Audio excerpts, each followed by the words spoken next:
आप लोग बैठ सकते हैं।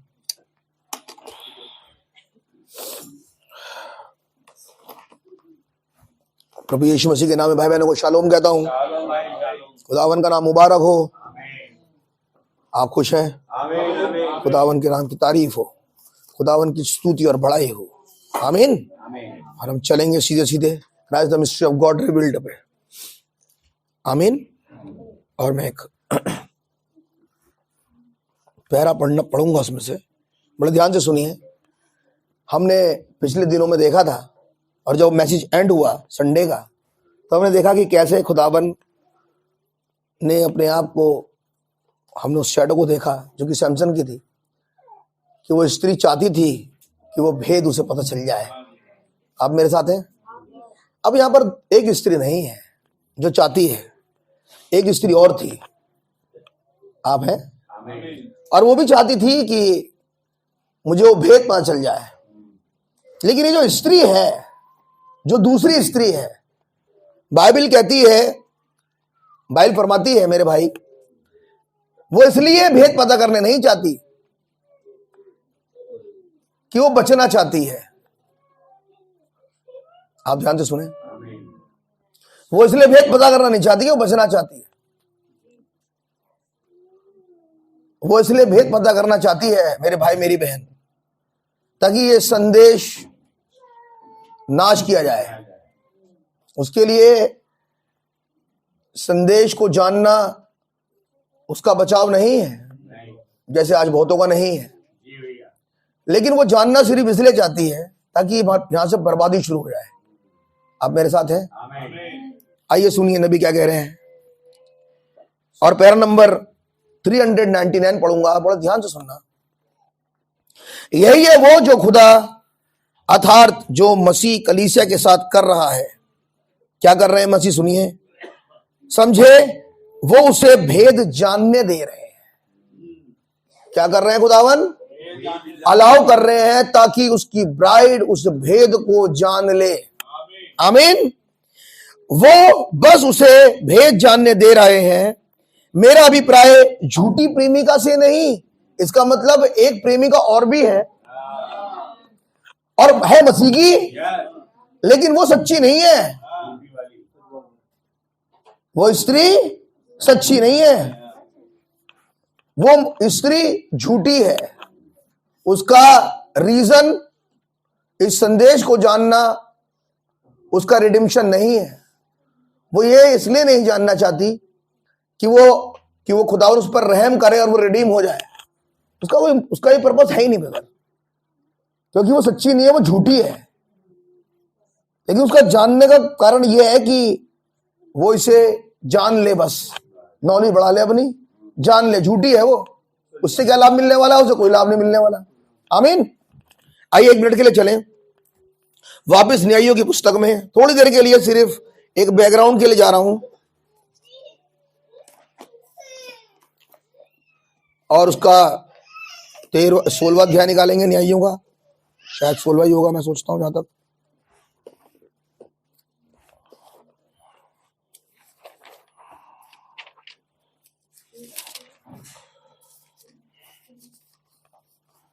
सोलहवां अध्याय निकालें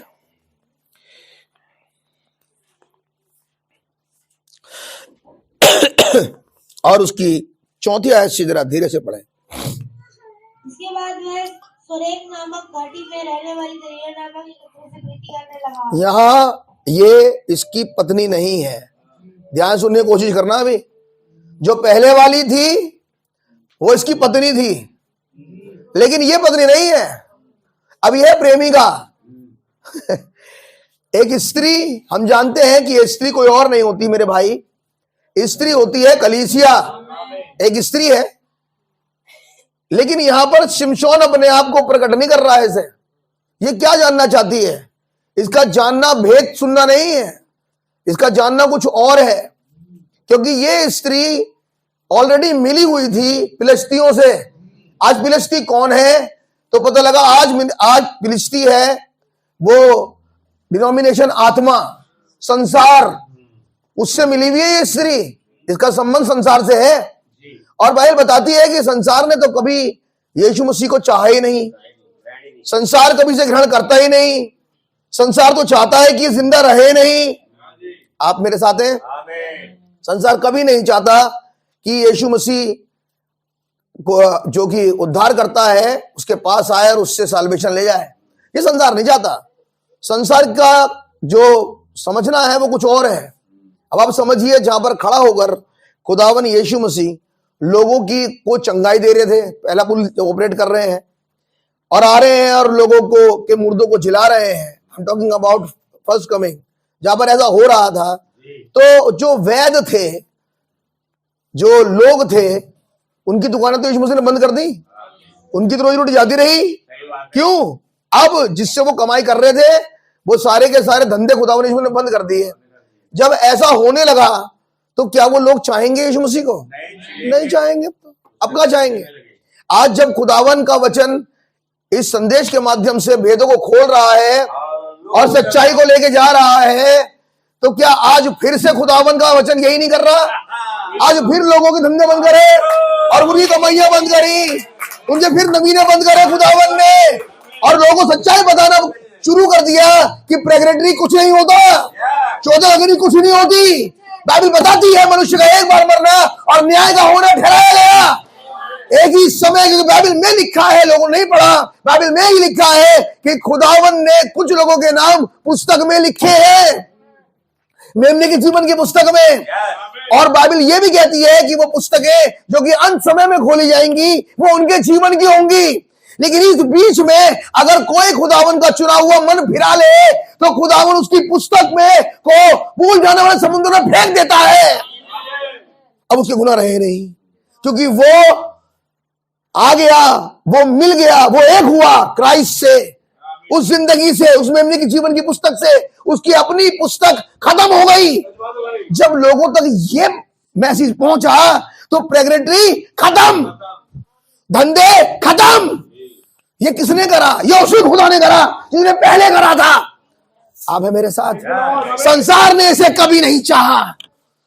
आप है मेरे साथ? इतनी सामग्री लाइए, इतना पैसा चढ़ाइए, इतना गोल्ड लाइए, इतनी मोमबत्ती लाइए, इतने गिफ्ट लाइए, तब कहीं जाके तुम्हारा कुछ हो पाएगा। लेकिन खुदा का धन्यवाद हो, जब सत्य उनके घर तक पहुंचा, वहां से वो जो चल रहा था उनका बिजनेस खुदावन ने बंद करवा दिया। बाइबल में लिखा प्रकाशित के 17वें अध्याय में ये स्त्री क्यों जलाई गई? वो सारे के सारे बिजनेसमैन रो क्यों रहे हैं? वो कौन है बिजनेसमैन ब्रदर? उनके त्योहार ही खत्म हो गए ब्रदर। जब वो त्योहारों में पार्टिसिपेट करते थे, जाया करते थे, आया करते थे, उनको बड़ा धन मिला करता था क्योंकि उनका सामान बिका करता था। अब जैसे ही लोगों को सच्चाई का पता लगा और उसने कहा, खुदावन ने कहा कि जैसे यीशु मसीह जिंदा हुआ वैसे वो पर्व जो लोग मनाते थे वो पर्व नहीं रहा, वरना फिर व्यवस्था में चले जाते। आप मेरे साथ हैं? अब वो पर्व नहीं है, अब वो एक दिन है जिस दिन जीसस मनुष्य में जिंदा हो जाए, अब क्राइस्ट और ब्राइड एक हो जाए। अब जैसे ये भेद खुला वैसे ही दुकान बंद हो गई। You believe that? अब ये दलील है जो कि एक स्त्री है। आप है मेरे साथ? अब ये कलीसिया है, अब ये चाहती है हम उस भेद को मैं भी जान लूं। ये होता कैसे है? ये ताकत है कहां? पूछ रही है किससे? सैमसन से। Samson is a picture of Christ of this age. इस युग का पिक्चर है वो क्राइस्ट का, जिसमें सातों की सातों आत्माएं पाई जाती हैं एक में। वो 7 लटाएं हैं क्या? नबी ने कहा वो 7 कलीसिया काल थी जो लटाएं थी 7। लेकिन 7 कलीसिया काल के जाने के बाद एक नई क्रॉप आई। कलीसिया काल के बाद आया क्या? कलीसिया के बाद आया मोहरों का खुलासा। वो नई क्रॉप है क्या? भेदों का प्रकटीकरण। Do you believe that? Yes, a new generation, a new time after the 7 church ages. उस कलीसिया काल से बाहर निकलने के बाद अब आया भेदों का खुलासा। मैं आपको बताऊंगा, चर्च एज से निकाला ही भेदों के खुलासे ने है। जैसे भेद खुलता चला गया लोग चर्चिनिटी से बाहर आ गए। उस कलीसियावाद से बाहर किसने निकाला? भेद ने। अगर जब तक भेद नहीं खुला तब तक सिर्फ और सिर्फ और सिर्फ कलीसिया का ही रेवलेशन था। लेकिन जैसे ही सातवें दूत ने तुरही को फूंका, वैसे अब रेवलेशन कलीसिया का नहीं, तुम्हारा साल्वेशन कलीसियाई तौर तरीकों पर नहीं। अब समय है कि खुदावन इस संदेश के द्वारा तुम्हें साल्वेशन दे। रैप्चर संदेश में है, रैप्चर इस आवाज में है, रैप्चर खुदा के विचारों में है। ये कब पता लगा? जब पुस्तक उतर कर आ गई, जब भेद खुल गया और भेद खोलकर सातवें को दिया। मैं सोचता हूं समझ सकते हैं। Now there is another woman, we start with another woman. अब एक और स्त्री है, जिस स्त्री का नाम दलीला है। Do you believe that? See the character of Delilah. Now अब देखें, ये दलीला का जो मेन टारगेट है वो क्या है? चलिए, कैन यू रीड प्लीज? पढ़ सकते हैं। इसके बाद वह सुरेख नामक घाटी में रहने वाली दलीला नामक एक स्त्री से प्रीति करने लगा। वेयर शी लिव, कहां रहती है ये स्त्री? ये स्त्री पहाड़ी पर नहीं रहती, ऊंचाई पर, ये रहती है घाटी में। कौन से डायमेंशन में है घाटी? है नीचे के डायमेंशन में। क्या नंबर है नीचे के डायमेंशन का? 5 नंबर है। तो कैसे पढ़ा रहे हो आज? मैं कैसे भी नहीं पढ़ा रहा ब्रदर, मैं तो वही सब खुदावन का रहम ही है। आमीन। अभी चले गए हैं नीचे वाले घाटी में, वहां पर रहने वाले एक स्त्री से प्रीति करने लगा। विश्वासी है। आगे भैया। फिलिस्तियों के सरदारों ने उस स्त्री के पास जाके कहा, हाँ, तू उसको फिसलाकर पूछ कि उसके महाबल का भेद क्या है। इसने हमारा धंधा चौपट कर दिया। जरा पूछ तो, क्या है तरीका इसके पास? ऐसी क्या बात है कि ये बस तू ही है जो उसके सबसे ज्यादा क्लोज है? अब है वगैरह, जाके से पूछ इसके महाबल का राज क्या है। क्या है आज इस ब्राइड के महाबल का राज? क्यों ये किसी से डर नहीं रही? क्यों ये कहीं झुक नहीं रही? मैं जरा पूछ कर आओ इनके पास, क्या है? ऐसी कौन सी बात हो गई?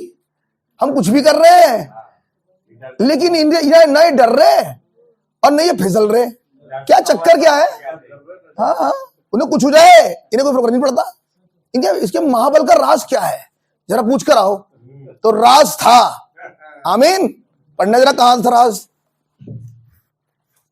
और कौन सा उपाय करके हम उस पर ऐसे प्रबल हो? हम ऐसा क्या करें कि हम काबिज हो जाएं इनके ऊपर? ऐसा कौन सा उपाय करें, आमीन, कि हम इससे प्रबल हो जाएं? ये जो विचार है, ये विचार था संसार का, ये विचार था फिलिस्तियों का। ऐसा क्या करें? सरदारों का, गॉड ब्लेस यू, ये विचार था सरदारों का। ऐसा क्या करें, ऐसा क्या करें कि इसे प्रबल हो जाए? ऐसा क्या है इसके पास? आमीन। पढ़िए भैया। कि उसे बांधकर दबा रखे। हाँ, यानी कि ये हमारे कब्जे में आ जाए। ऐसा क्या है इसके पास? ये कब्जे में नहीं आ रहा हमारे, हम तो कुछ करा के साथ, लेकिन ये कब्जे में आ नहीं रहा। हम इसे बांध लें। आगे, हम तुझे 11 टुकड़े चांदी देंगे। बात समझ में आ रही है? इस स्त्री का जो टारगेट है, वो टारगेट सैमसन से प्रीति नहीं है, चांदी के टुकड़े हैं। कोई और भी था मीटिंग में, 30 चांदी के सिक्के।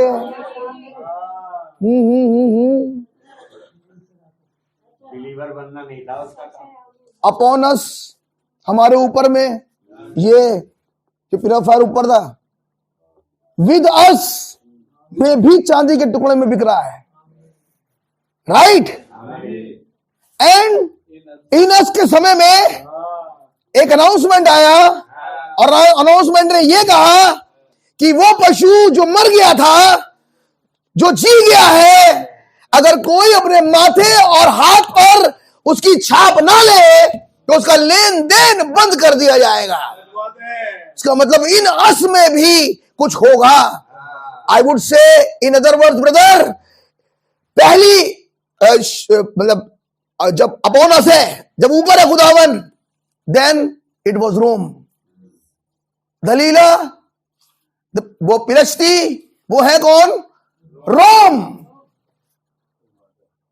इन the time of Christ it was Rome. In the last age again Rome. You believe or you don't believe? आमीन आमीन, बिल्कुल राइट। तुम मानो मत मानो बेटा, रोमी आत्मा से जिस समय इसने अभिषेक को पकड़ना चाहा, इट वॉज रोम।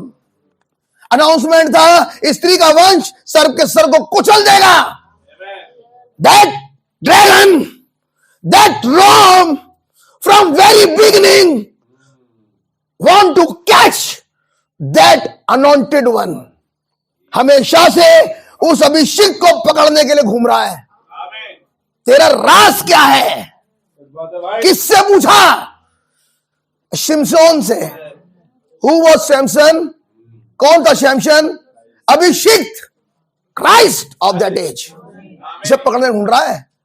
उसने कहा एक स्त्री को फुसलाओ जो उसके बहुत नजदीक है, ताकि इसका राज पता चल जाए और हम इसे पकड़ लें, मार दें। कौन सा आत्मा चल रहा है? कौन सा आत्मा है जो लगा है मारने के लिए क्राइस्ट को? अगेन रोम। यहूदियों ने इनकार किया क्राइस्ट का, रोम ने मार दिया brother. The same spirit in the last age. वही आत्मा अंतिम दिन में भाई जो घूम रही है ताकि उसके अभिषिक्तों को मारे। लेकिन मैं खुदा का धन्यवाद करता हूं खुदावन की प्रतिज्ञा के लिए कि उसने कहा जो तुम्हें छूता है मेरी आंख की पुत्री को छूता है। आप मेरे साथ हैं? तीसरी मोहर में खुदावन ने कहा दाखरस और तेल की हानि मत करना। वो बहुत थोड़ा है जमीन पर इस समय। ये दाखरस और तेल क्या है मेरे भाई?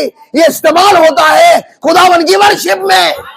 That revelation of this age खुदा इस्तेमाल कर रहा है अपनी वर्शिप में। जब रिवील वर्ड खुल जाता है, जब वचन खुल जाता है, बाइबल के अंदर लिखा है लोग वर्शिप करते हैं।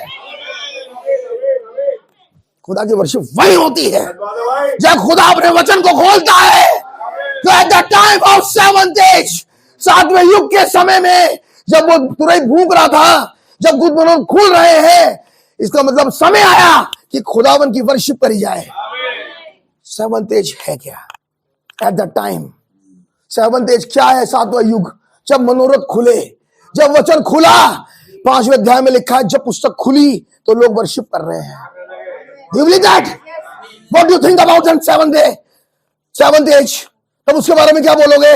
जब खुदावन ने सातवें युग को खुली पुस्तक के, सातवें दूत को खुली पुस्तक के साथ भेजा, जब मनोरथ खुले, खुदा चाहता है वर्शिप हो। भाई खुदा का धन्यवाद हो, क्योंकि खुदा अपनी वर्शिप चाहता है। इसीलिए खुदा ने इस युग में मलाकी 4 को भेजा, क्योंकि केवल वही जो उसके हैं। अय्यूब की पुस्तक में लिखा है खुदावन ने अय्यूब से पूछा, जिस समय मेरे बच्चे वर्शिप कर रहे थे, भोर के तारे गीत गा रहे थे, ऐसा क्या हुआ था वहां जो ये लोग वर्शिप कर रहे हैं और गीत गा रहे हैं? खुदावन का भेद खुल रहा है। आप मेरे साथ हैं? और सेम चीज हमें देखने को मिलेगी प्रकाशित वाक्य 5वें अध्याय में। पहले यूहन्ना रो रहा है, उसका खुलने के बाद नहीं रो रहा, वर्शिप कर रहा है। आप मेरे साथ? तो वर्शिप जुड़ी है रिवील वर्ड से, वर्शिप जुड़ी है भेद के खुलने से। क्या वर्शिप होगी उस ब्राइड के अंदर ब्रदर, जिसके ऊपर उसका खुद का भेद खुल जाए। मैं हूं कौन इस दुनिया में? अब क्या हालत हो ब्राइड की ब्रदर? वो रहेगी नहीं जो वो थी। आप मेरे साथ हैं? If Christ like to unite that woman, अगर वो चाहता है कि वो हेडशिप से जोड़ दे, I would say not a single word, single second, एक ऐसा छोटा सेकंड भी नहीं रहेगा जिसमें उसके जीवन से खुदा की आराधना ना हो। यह है खुदावन का विचार। आमीन। यही रीजन है कि वो भविष्यद्वक्ता, वो धर्मी इसे देख नहीं पाए। आप है मेरे साथ। लेकिन एक समय आया जब देखने का समय आया, जब समय आया कि पुस्तक बंद थी। एक समय आया जब एक अनाउंसमेंट था कि कौन खोल सकता है। खुदा का धन्यवाद हो, क्योंकि वचन बताता है खुदा अपनी लिए सैक्रिफाइस का इंतजाम खुद करता है। जो उसने पिता अब्राहम के जमाने में किया, वही खुदावन ने हमारे जमाने में किया। आप है मेरे साथ।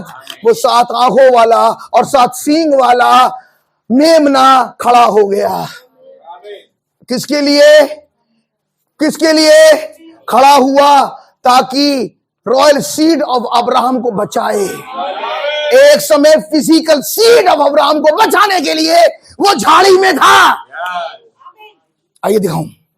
एक समय वो झाड़ी में बात कर रहा था अब्राहम मूसा से। एक समय वो सैक्रिफाइस बन के आया ताकि वो इसहाक को बचाए। कहां था? झाड़ी में। आमीन। एक वक्त वो बात कर रहा था मूसा से।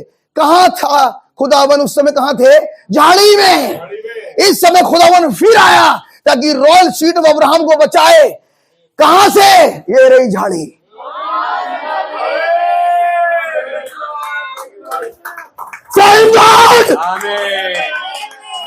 Again in the burning Bush, फिर जलती झाड़ी में।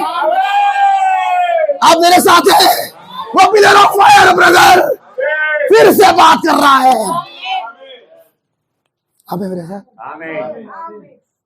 वर्शिप तो हो ही नहीं सकती जब तक वो खुले ना। अब जैसे खुलता है वर्शिप होती है। आप मेरे साथ हैं। खुदा चाहता है ब्रदर, आप सुनो, आज खुदा चाहता है कि लोग मेरी वर्शिप करें। तो खुदा ये भी चाहेंगे कि लोगों के ऊपर वो अपने आप को अनवेल्ड करें, क्योंकि वर्शिप तो आएगी नहीं बिना अनवेल के। तो आप अगर कहो भैया कैसी झाड़ी होगी वो,